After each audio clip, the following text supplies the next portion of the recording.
समाज का काम है आपको बर्बाद करना और भटकाना। अगर आपका कोई शुभचिंतक है तो वो है माँ बाप।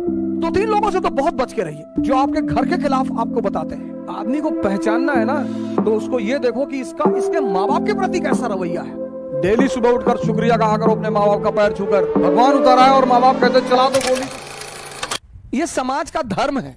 उस समाज में अगर कोई आपको बनाने वाला मिल जाए मां बाप के अतिरिक्त, तो आप बहुत भाग्यशाली हैं। इस दुनिया में अगर आपका कोई शुभचिंतक है तो वो है मां बाप, सबके साथ। लेकिन होता क्या है, वो कठोर होते हैं हमारे प्रति। जो भी शुभचिंतक होगा वो कठोर होगा, जिसको शोषण करना होगा वो मृदु होगा। जैसे पड़ोस की आंटी, उनको कोई काम है, और बेटा बबलू कैसे हो बेटा, दिखाई नहीं पड़े, बेटा हमारा आटा लिया देते चक्की से, लो। अब मां इस तरह से नहीं बोलेगी, मां कहेगी बदतमीज कहां मरा हुआ था। तो अब हम ह्यूमन नेचर है हमारा, तो हमें मां बाप बड़े बुरे लगते हैं।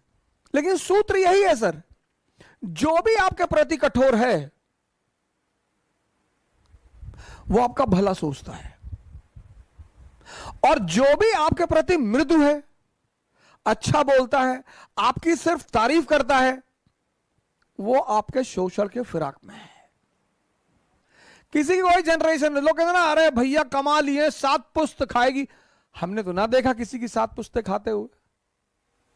हमने तो उन मां बापों को खुशी देखा है जिनके बच्चे शाम को घर आते हैं, अपने मां बाप के साथ बैठते हैं, अपने मां बाप को घुमाने ले जाते हैं।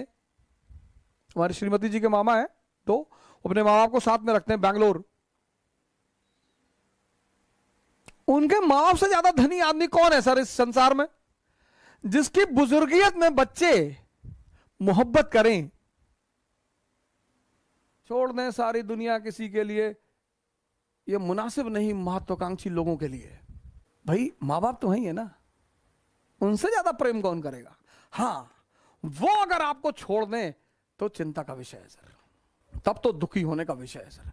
लड़की ने छोड़ दिया, लड़के ने छोड़ दिया, कोई फर्क नहीं पड़ता सर। अगर महत्वाकांक्षा है, अगर आप खुद को बेवकूफ बना रहे हैं, बहुत फर्क पड़ता है सर। किसी भी व्यक्ति का आपके जीवन में होना इस बात पे भी निर्धारित करता है कि उसने आपको राय क्या दी।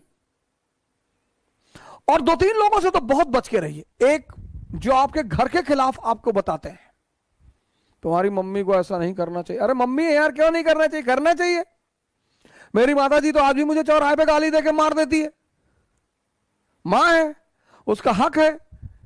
आज भी मैं आता हूं बाहर तो कहती कायदे से गाड़ी चलाना, और हवाई जहाज में वो सीट बेल्ट बांध लेना जी, और ज्यादा नेता मत बनना, खिड़की से नीचे मत झांकना जी, खिड़की बंद रहती है। हाँ तो हमें पता है बंद रहती है।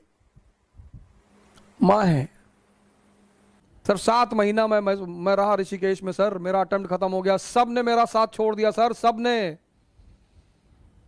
मैं पैसे 1-1 रुपए के लिए मोहताज हो गया। मेरे एक मित्र हैं, 100 रुपए मांगने पे नहीं दिया उन्होंने सर।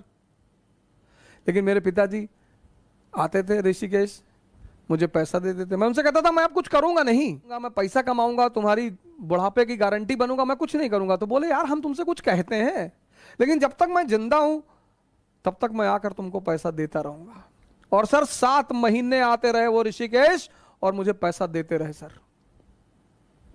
और कभी कभी तो लोगों को भेजते थे मुझसे मिलने के लिए कि जाओ ऐसे कहते ना, घूमने आए थे, कुछ पैसा दे आना। ये होते हैं माँ बाप। और आज मैं जहां भी हूं, सबसे अहम भूमिका उनकी है सर। श्री माता प्रसाद ओझा पोस्ट ऑफिस में पोस्ट मास्टर रहे, पोस्ट मास्टर से रिटायर हुए वो। और मैं जहां भी हूं सर, जहां भी, वो उन्हीं की देन है। मतलब पहली जो नींव रखी है वो उन्होंने ही रखी है। हमारा प्रिंसिपल परेशान रहता था कि यार तुम्हारा बाप तुमको कुछ कहता ही नहीं, कहते ही नहीं थे सर।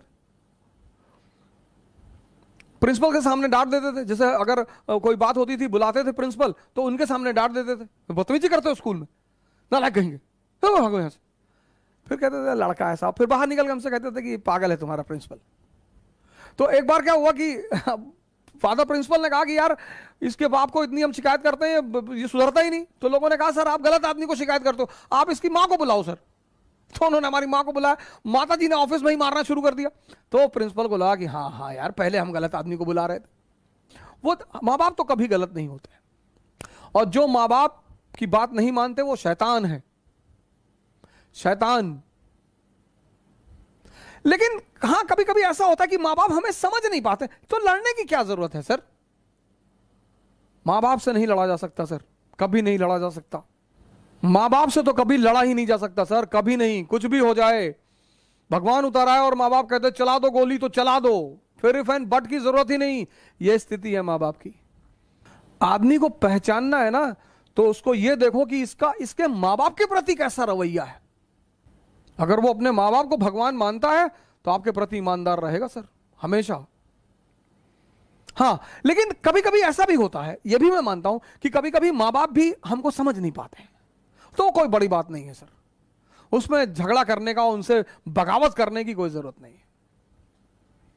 जो भी आपके ऊपर खर्चा करेगा वो उसकी कीमत वसूल करेगा, माँ बाप के अलावा। क्यों परेशान कर रहे हो माँ बाप को अपने? क्यों कर रहे हो परेशान? हमको बाइक दिला दो, हमको ये दिला दो, पढ़ा रहे हैं कम है? डेली सुबह उठकर शुक्रिया कहा करो अपने माँ बाप का पैर छूकर कि यार खिला रहे हो, यही बड़ी बात है। कोई दूसरा खिलाएगा चमड़ी उतार लेगा तुम्हारी।